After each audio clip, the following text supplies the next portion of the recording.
Hey, what's up YouTube? This is Dan the Fix-It Man. Got another quick video here for you. I'm going to show you how to change your front axles on a 2014 Honda Odyssey. On this video I'm going to be doing the passenger side axle. I'm going to do another video for the driver's side. But the owner is complaining of some shaking or vibration when accelerating, usually in the 40 to 50 mile an hour range. And it seems to be a pretty common problem on these Odysseys, and swapping out the axles seems to solve it. So we're going to go ahead and change the axles out on this one.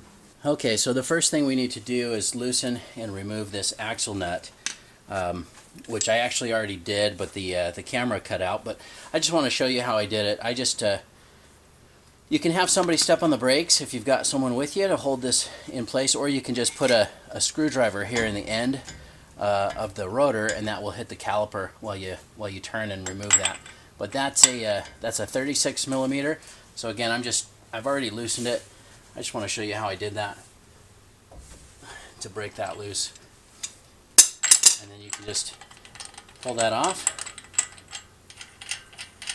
and we will be using the new nut with the new axle. And then on this on the end of the axle, you can just tap that out just enough to where it moves. That kind of helps break that loose. Next thing we need to do is loosen and remove the tie rod in here, and you can do that. There's a cotter pin that goes through here. But we need to pull this out first.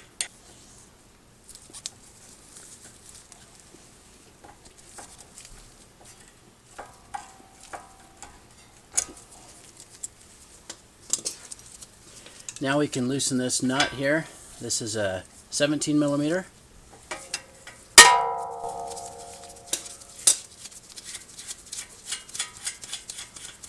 And again, there's a couple ways to pop this loose. One way is you can strike right here. The other thing you could do is tap the top of this. You know, you want to make sure that the nut is flush with the end of that tie rod. I'm going to try just striking it here a few times and see if we can't break it loose.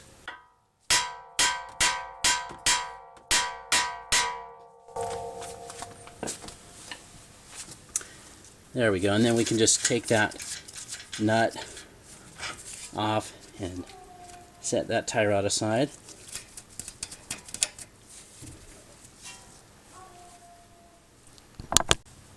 To take out the lower ball joint, this has got a little special clip on it, and you kind of need just a screwdriver to pry out the side of it.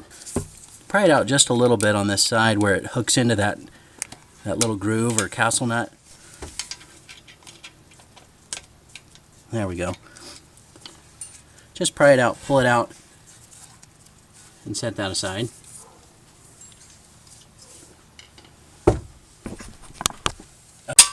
To loosen this one here, this is a 19 millimeter, and I'm using a wrench.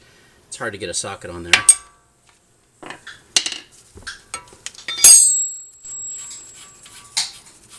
So to separate this, I'm going to hit right here, and I've got a pry bar wedged in here with some downforce. So I'm going to give this a few hits and see if we can't break that taper. There we go. Okay, now that we got that broken loose, we can take the nut the rest of the way off and pry that down.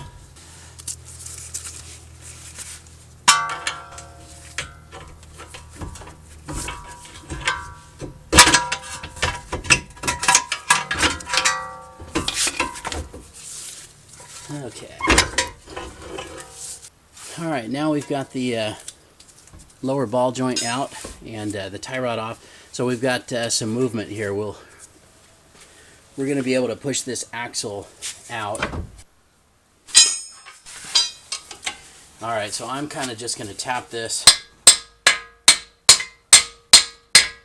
See if we can't pry that out. Helps to have an extra set of hands down below. There we go. Now we got the axle free from the hub.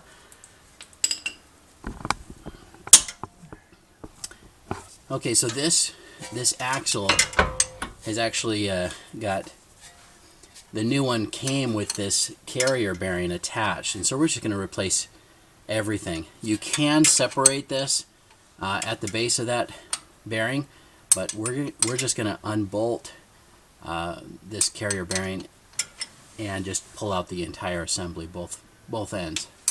I know this is a little dark. Hopefully you can see what we got here.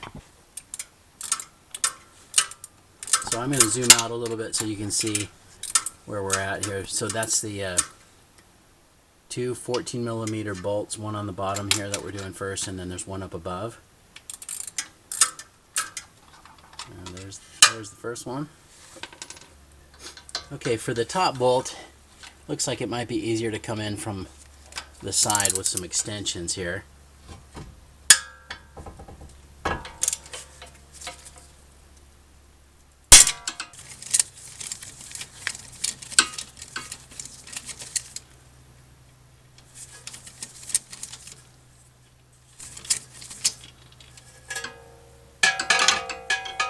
And there's that second bolt out.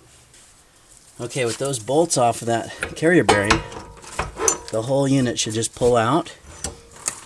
And you do want to make sure you got a pan down below, because you will lose some fluid there. Now we can just pull this back.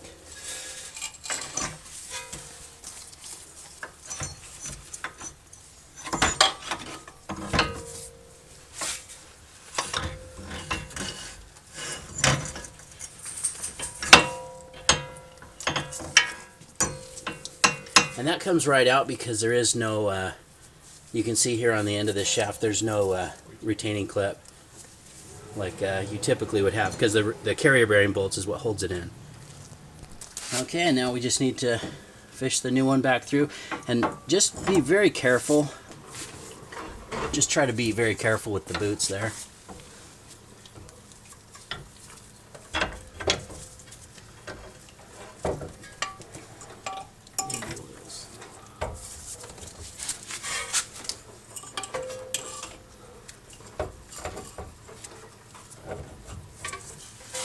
That's lined up perfectly. I don't know how much or how well that showed up here on camera, but just take your time and ease that in nice and slow. Make sure everything lines up. Now we can put the put those two bolts back in.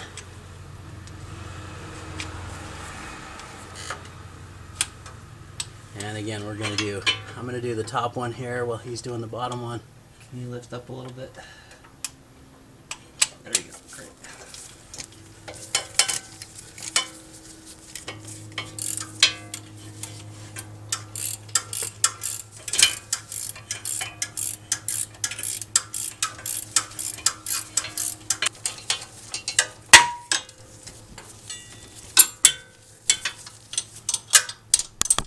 Now you're going to want to check the manual for the specs on these.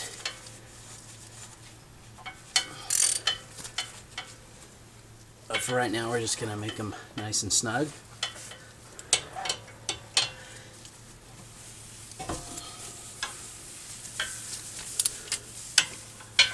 Okay.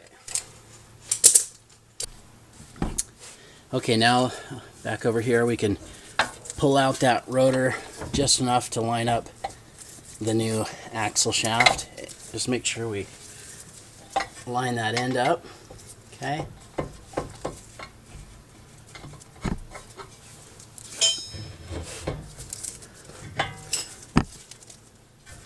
Just enough to get that started. To get in here. Yeah. Oh, perfect. Okay. Right there.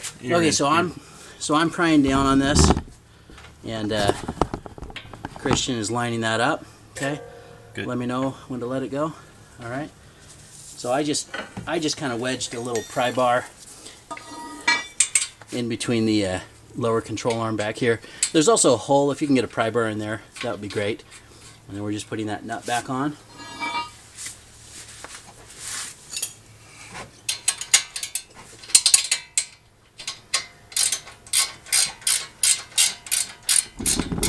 Now this is is that 19 millimeter. I don't know what the torque spec is. We're going to look that up in the manual. But once we do and get that tightened, then we're going to put this on there, which will keep it from turning. Now we can put the tie rod end back in. And let's see.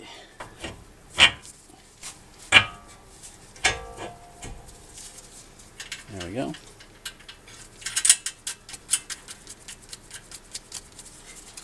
And after we tighten that down, we're going to get a new cotter pin on there.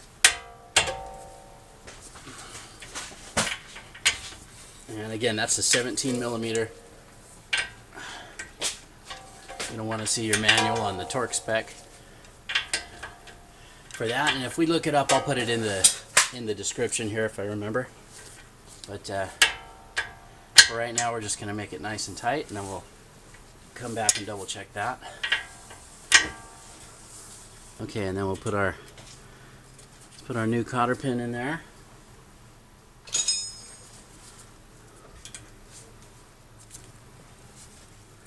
Use some diagonals to spread that.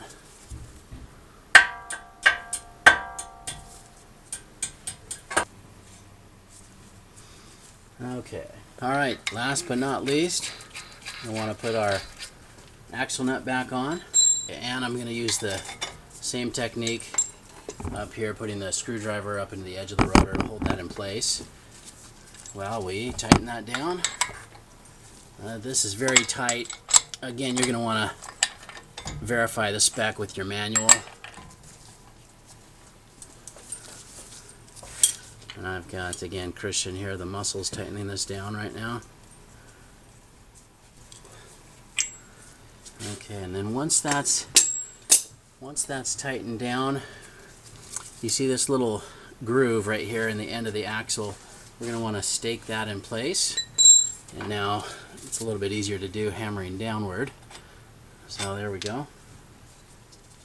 So anything really, a punch, a chisel will work. I'm just going to use this little drift pin.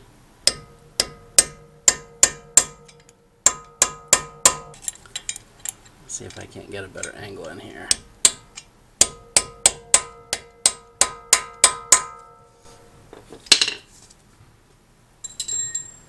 And you're done.